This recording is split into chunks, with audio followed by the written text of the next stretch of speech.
It's not officially summer. Welcome to a summer Friday in New York City, because it feels like summer, baby.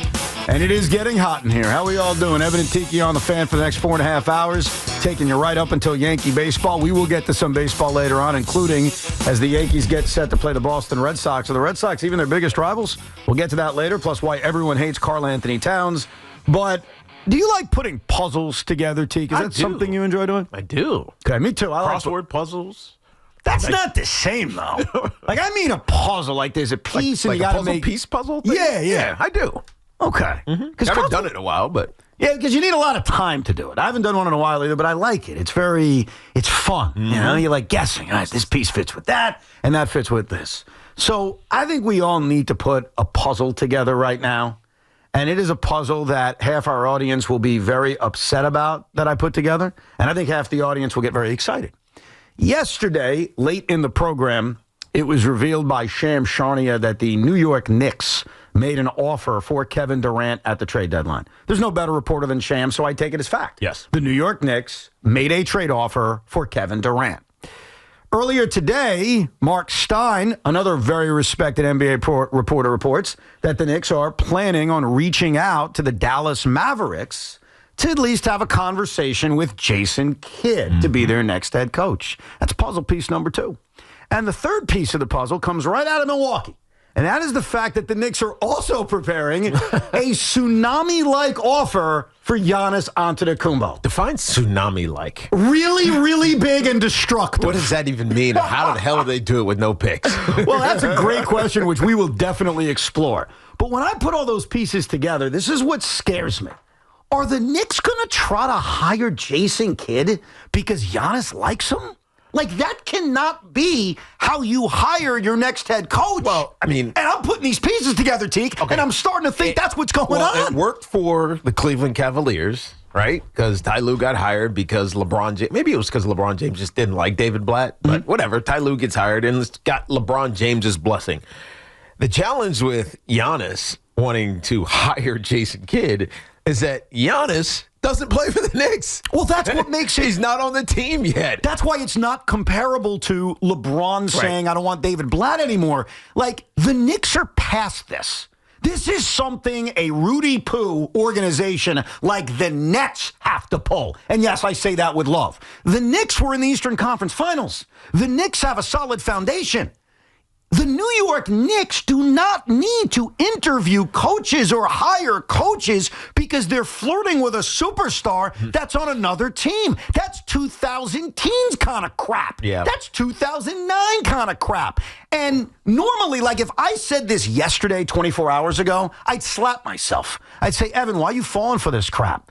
But on the heels of their interest in Durant, and on their heels of we're reaching out to Kidd, and then you throw in the interest in Giannis, it doesn't sound crazy anymore. It sounds like the Knicks' plan is that, and that is so something they don't have to sink to. Right, but I think it almost makes it feel like the Knicks are desperate.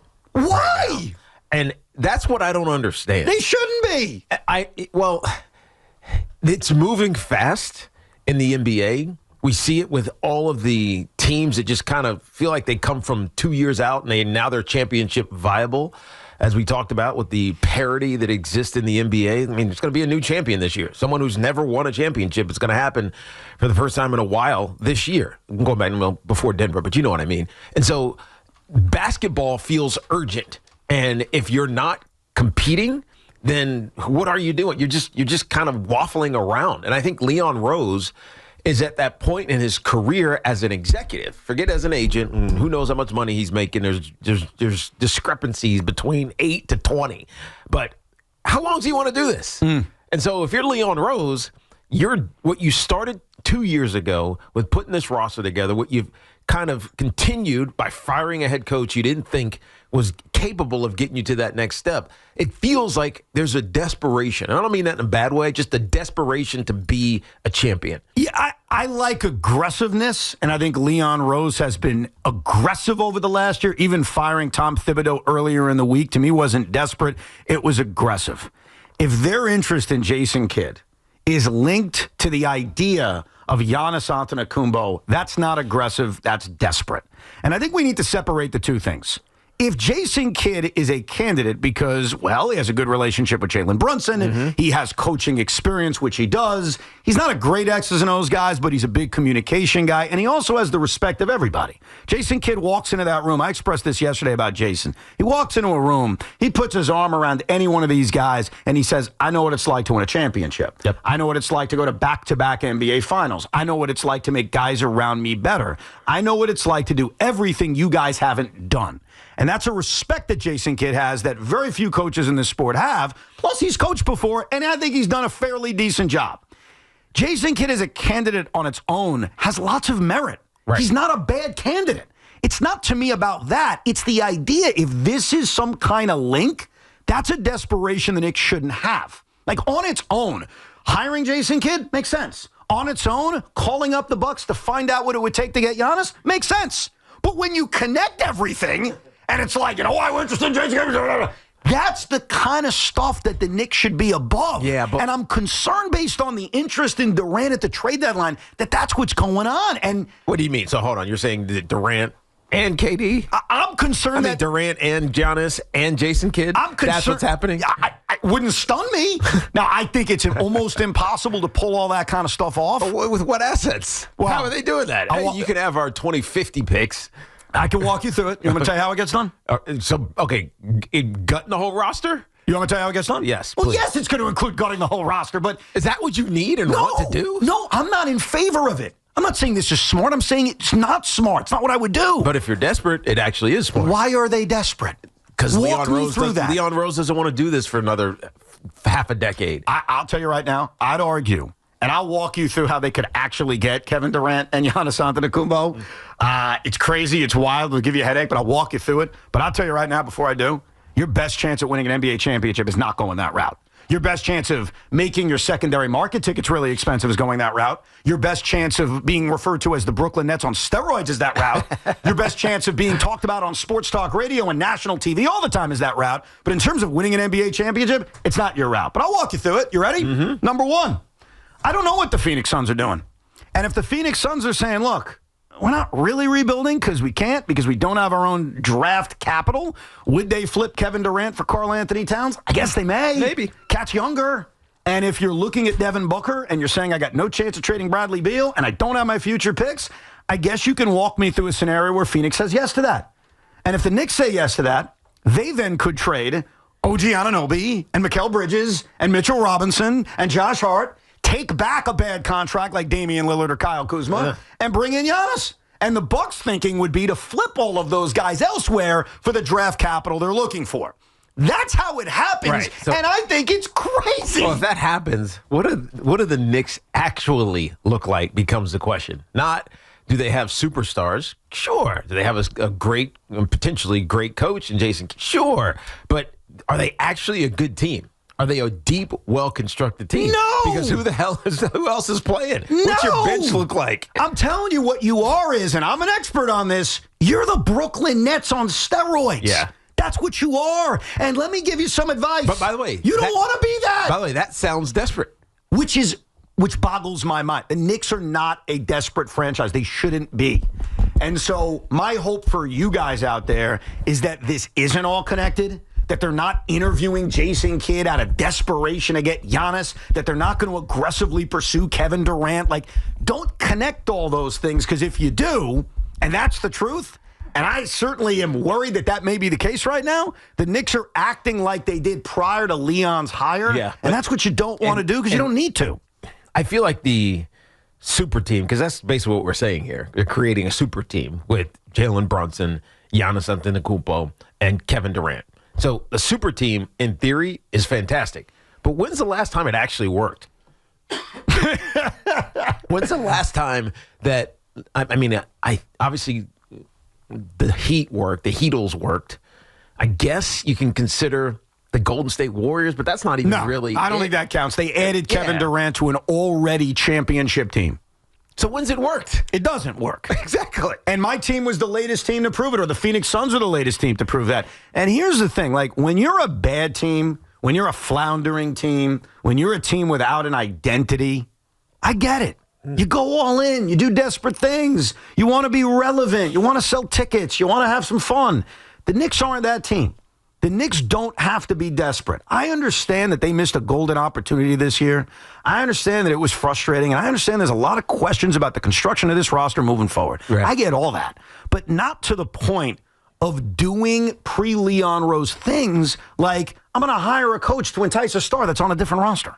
Like that, that's insane to me. Well, I think it would be disappointing, especially if it ultimately didn't work out. But we won't know that until it happens. But it would be disappointing because I feel like the Knicks fan is starting to trust Leon Rose in a way that they probably haven't an executive in a while.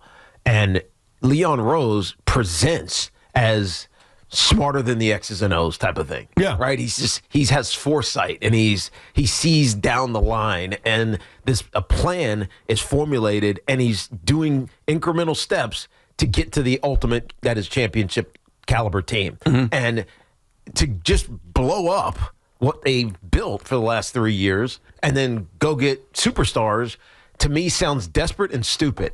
And so I keep hearing these reports. So it's not bunk, it's not nonsense, but it makes me feel like he's then shifting, and I have to wonder why. Well, and I have to ask the question, why? Why would Leon Rose do certain things a certain way for 4 years and then all of a sudden say, yeah, you know what, let's just go get the stars? Yeah. That doesn't make sense to me. And the other thing that shifted are the leaks. The New York Knicks leaked nothing for the last 4 years. The Mikal Bridges trade came out of absolute nowhere. The trade for Karl Anthony Towns came out of absolute nowhere. The trade for OG Anunoby came through absolute nowhere. That's right. And over the last 4 days, think about the different things that are now starting to leak out about this franchise. Tsunami-like offer, interest in Jason Kidd, and the most respected one, because with all due respect to Mark Stein and the dude from Milwaukee, Shams is the creme de la. Him and Ian Begley are the two guys I trust the most. Right. And Shams said, oh yeah, they tried to trade for Kevin Durant at the trade deadline, which didn't come out at the trade deadline. It came out now. And it makes you wonder. And I think it makes you worried. Now, if none of this stuff happens, or some of it happens on an individual level, like hiring Jason Kidd is not a disaster. We can argue it. We could talk about the pros and the cons of it. But Jason Kidd on his own, inheriting this roster, is not a disaster. It's an interesting hire. Jason Kidd as a recruiting tool for Giannis is a disaster, because that's not why you hire a head coach when you're in the Eastern Conference Finals. You hire a head coach because you believe he's the guy to take you to the next level. And trust me, we can sit here and I can give you 15 good reasons why Jason Kidd's the right guy. Yeah. Problem is, I could also give you 15 reasons why he's not. But the respect that he brings when he walks into that room, I think his communication with players, his experience level, which he had not only in the 1 year in Brooklyn, the few years in Milwaukee, and certainly the success he's had in Dallas, including being in the NBA Finals a year ago, the star players, the veteran star players, the young star players. Think about the experience Jason Kidd has. Right. He coached a 23-year-old Giannis Antetokounmpo. He coached an old past his prime Paul Pierce and Kevin Garnett, right, and an emerging Luka Doncic. And oh, by the way, Kyrie Irving. Like, he does have the experience of coaching and stars. And Jalen Brunson. Right, and stars. Right. And he knows the main star with the New York Knicks and Jalen Brunson. So Jason Kidd makes a lot of sense. On its own. On its own. If Jason Kidd wants to be the Knicks head coach and is – I also now think about it. Why would he be done with Dallas other than Luka's not there? You know what I mean? Well, it's a great question, and that's what this is going to come down to. So the Knicks have interest in Jason Kidd, makes sense. Now Jason Kidd has to have interest in the Knicks, and the Dallas Mavericks have to give Jason Kidd permission to interview with the Knicks. I'll make you this prediction. If it gets to the level where Dallas says it's okay to interview with the Knicks, it's over. He's going to be the Knicks head coach. Yes. Because I don't think the Mavericks would allow it to get to the interview level on both sides for it to then completely fall apart. If a comp pick will have to go back. It'll probably be that Fugazi Washington pick the Knicks have. They'll send that back to Dallas, and the thing will be done. So if we're watching this over the weekend into next week, as soon as it's reported on a level that we trust, that the Mavericks have given Kidd permission to talk to the Knicks, to me that signals he's rounding third base and he's scoring. Now, why would Jason Kidd leave Dallas? It's a great question. One aspect is not the answer you want to hear.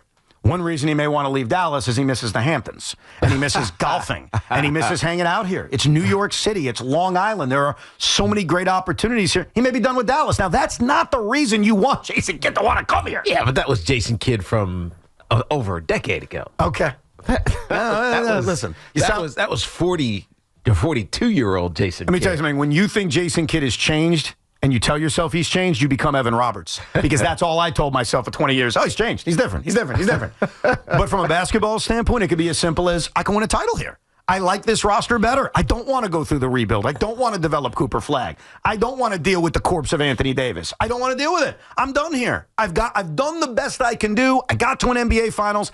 I got a better chance in New York. Yeah, but that just sounds really, I don't know, not smart to get one of the generational talents coming out of college and Cooper Flagg and not want to develop him. So you'd be concerned by Jason Kidd for wanting to leave that? Yeah, because that's a legacy opportunity. Sure. I was the coach who got Cooper Flagg to be one of the best. What if you're the coach that got the Knicks to win an NBA title for the first time in more than 5 decades? Yeah, but are they?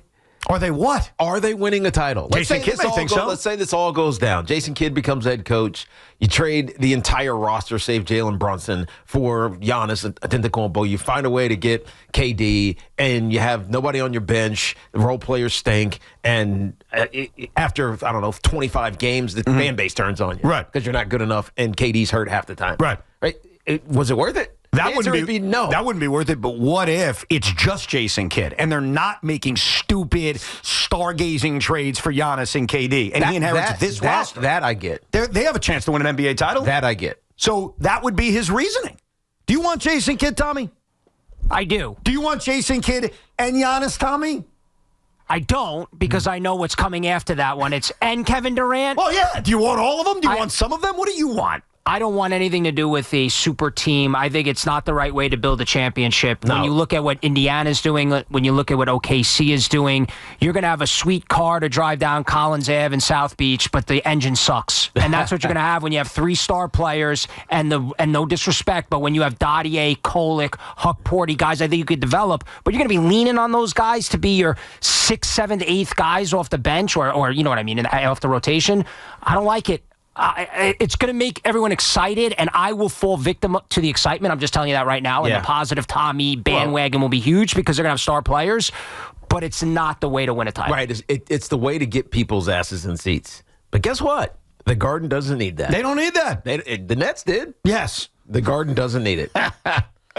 What's interesting about Jason Kidd is his connection to Jalen Brunson. He knows Jalen Brunson. He coached Jalen Brunson. He was also quoted as saying this about Jalen Brunson.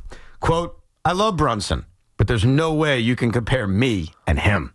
In fairness, I'm pretty sure Jason Kidd was joking when he said that. But nevertheless, when you are that great and he is an all-time great, he doesn't really look at cocky his... too. Well, he was damn cocky. He looks at his players, even the great ones, and say, yeah, they're good. They ain't me, though. Mm-hmm.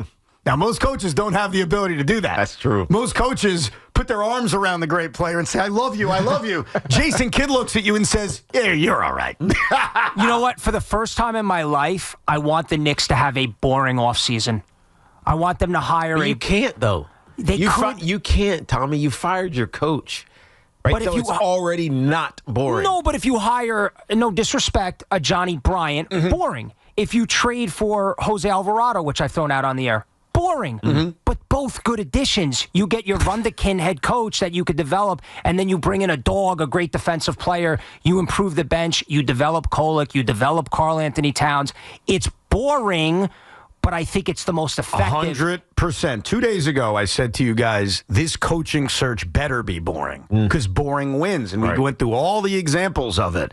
And you're right. If you want to extend that to roster building and building the bench, the more boring this offseason is, the better it is for the New York Knicks in terms of winning. The more crazy it is, the more clicks that everybody will get, the more calls and sports talk radio will get, the more content we'll have, the worse it is. The worse it is. It may be sexy. It may be shiny. It's not the way you want to go. It becomes very distractionary. No doubt. We'll get to your calls coming up. It's the trifecta. Interviewing Jason Kidd, being linked to Kevin Durant, being linked to Giannis Antetokounmpo, and when it's reported that the Knicks could make a tsunami offer, what would a tsunami offer even look like?